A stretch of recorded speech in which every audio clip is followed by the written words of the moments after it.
Hello friends, આજે આપણે બટાકાનું શાક અને પૂરી બનાવવાનું છે. પૂરીનું નામ આવે એટલે આપણને એક જ સબ્જી યાદ આવે કે બટાકા હોય તો પૂરી ખાવાની મજા આવે. તો આજે આપણે બટાકાનું શાક બનાવી લઈએ.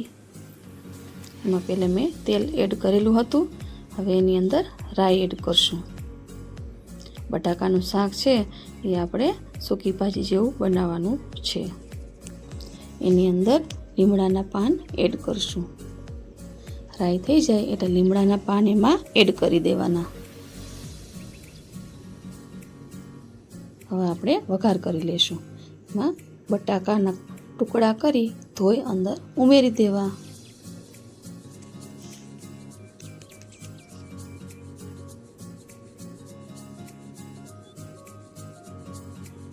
તમે આ રીતે શાક બનાવશો તો તમને સૂકી ભાજી કરતાં પણ સરસ લાગશે. હવે સ્વાદ મુજબ એમાં મીઠું એડ કરવાનું છે.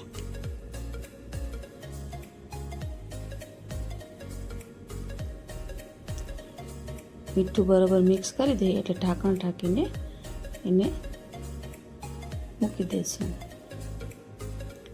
હવે એમાં ટમેટાના ટુકડા એડ કરી દઈશું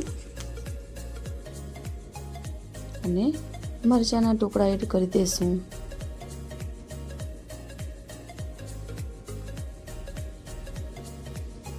જો તમે આવી રીતે બટાકાની સબ્જી બનાવશો એટલે કે શાક બનાવશો તો તમને સૂકી ભાજીની જરૂર પડશે નહીં.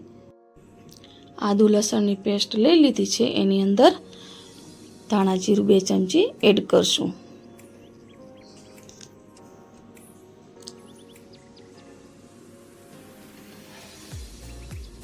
હવે 1 ચમચી હળદર. તીખાશ માટે મરચાંની ભૂકી એડ કરશું. 1/2 ચમચી એડ કરેલી છે. હવે આપણે પાઉંભાજીનો મસાલો મેં લીધો છે એ એડ કરશું. એમાં એ નાખવાથી એકદમ સરસ સ્વાદ આવશે.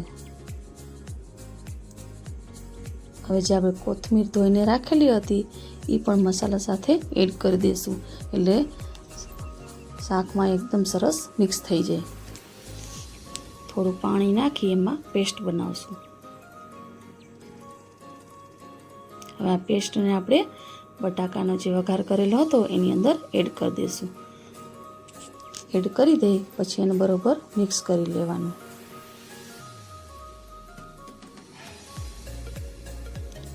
તમે જોઈ શકો છો આપણી ગ્રેવી અત્યારે જ દેખાવા માંડી છે.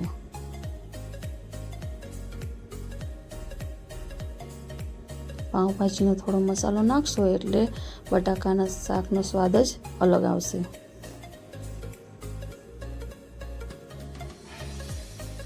કોથમીર પણ સાથે એડ કરેલી હતી. હવે એમાં બટેકા ચડી જાય એના માટે થોડું પાણી એડ કરશું અને ઢાંકણ ઢાંકીને બંધ કરી દઈશું. પછી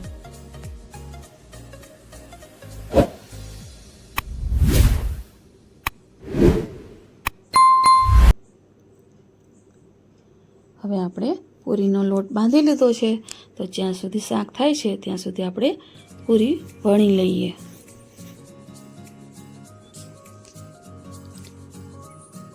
લોટનો એક લુવો લઈ અને આપણે પૂરી વણશું.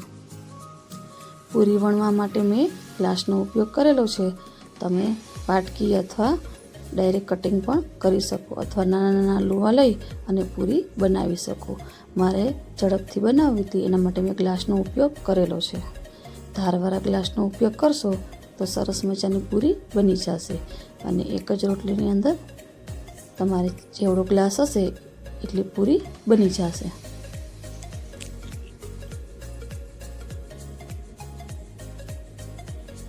એવી રીતે આપણે બધી પૂરી વણી લેશું.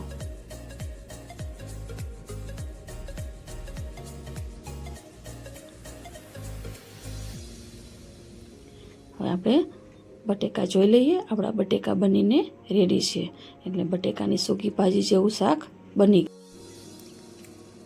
ચાલો તો આપણે પૂરી તળી લઈએ.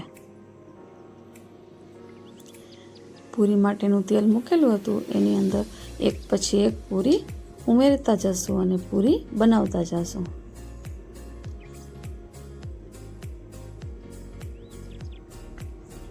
પૂરીને સરસ મજાની તેલમાં તળી લેવાની અને પછી બહાર કાઢી લેશું.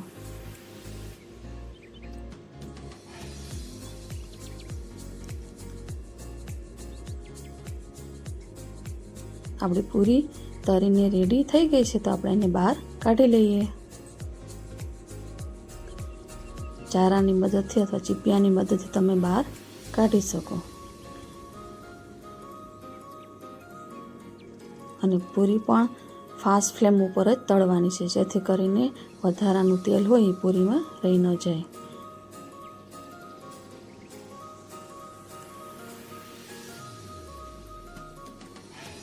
આપણી પૂરી તળાઈ ગઈ છે. એવી રીતે આપણે બધી પૂરી તળી લેશું.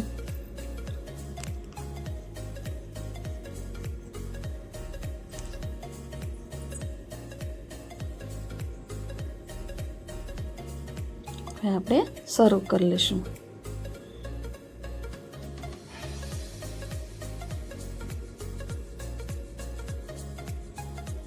બટાકાનું શાક સરસ મજાનું બનીને રેડી થઈ ગયું છે. આ બનાવવાની એકવાર જરૂર ટ્રાય કરજો. જેમાં પાઉંભાજીનો મસાલો ઉમેરેલો છે તો ટેસ્ટ ખૂબ જ સરસ લાગે છે. અને આપણી પૂરી, આજની મારી રેસીપી હતી પૂરી શાક, જે બનીને રેડી થઈ ગયું છે, જે ખાવા માટે તૈયાર છે.